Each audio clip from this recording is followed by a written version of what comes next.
I'm going to tell you my favorite way to buy more house than you can actually afford right after this.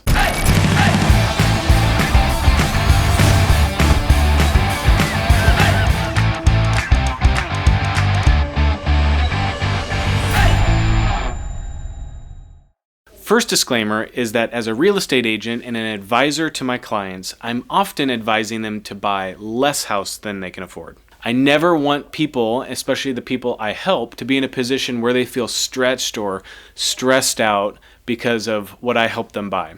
So that's first and foremost, is that I'm often encouraging people to do the opposite of what I'm coaching in this video. The second disclaimer is that banks will always put a limit on what you can purchase, and they have their own criteria on deciding what it is that you can afford. Now, when you go to a bank and get a pre-approval, they will spit out a number that they say you can afford.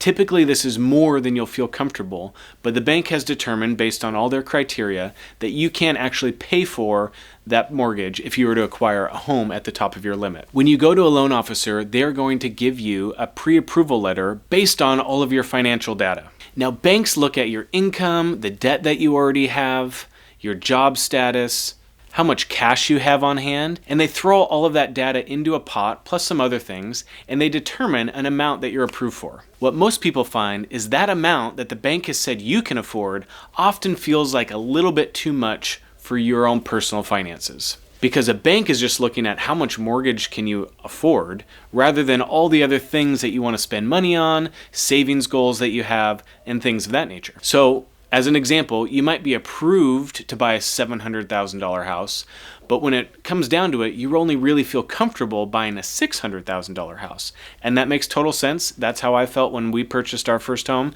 And that's how most people feel as well, is that a bank will always approve them for a little bit more than they actually feel comfortable. But let's just say you want to push it a little bit and you want to actually purchase in the range that the bank's actually approving you for. So let's say instead of that $600,000 limit that we were going to stick out in our hypothetical example, you wanted to stretch it up to $700,000.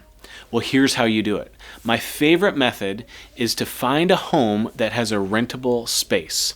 This can come in many different forms and many different types of rentals, and it's what my wife and I did when we purchased our first home. So to just throw it all out there, we were approved for $550,000 for our very first home, which felt like a ton, and when we crunched the numbers, that mortgage payment that we'd have to pay every month felt too high for all the other things that we had to spend money on and that we wanted to save for. So what we did was we said we can either buy something in the 400,000s or we can purchase at the limit that the bank has issued and find a home with a rentable space in it. For us, we wanted to find a home with a second kitchen already built in a mother-in-law unit, or what we call in the industry an ADU, or an additional dwelling unit, which is a more legal form of a mother-in-law unit. And with that mother-in-law unit, we then wanted to find a more longer-term tenant to fill that space and give us additional rental income that subsidized our higher mortgage payment. For us, this was fantastic.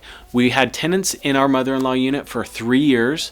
They paid us $1,100 a month, which took our $3,000 mortgage payment down to about $1,900, which felt way more manageable for us when we were buying our first home. Another form of rental you could look for would be something that you can use as an Airbnb. You got to check with your local municipalities and your city codes and regulations, because Airbnbs do have restrictions around them in some cities.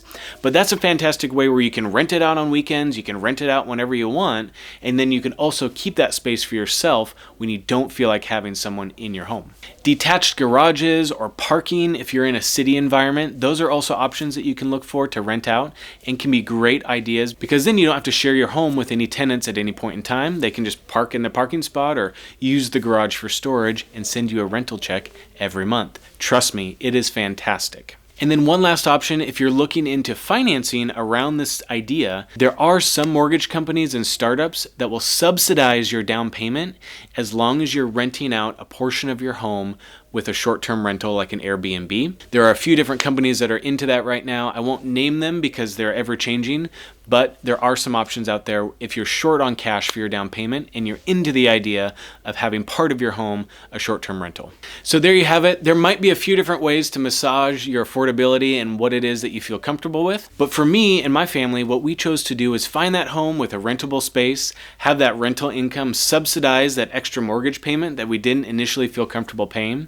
And it was a great option for a few years to get settled into home ownership. We bought a little bit more house than we can afford, and we got to reap the rewards of appreciation on a more expensive home.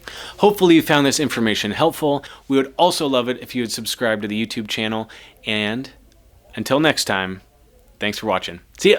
Boom.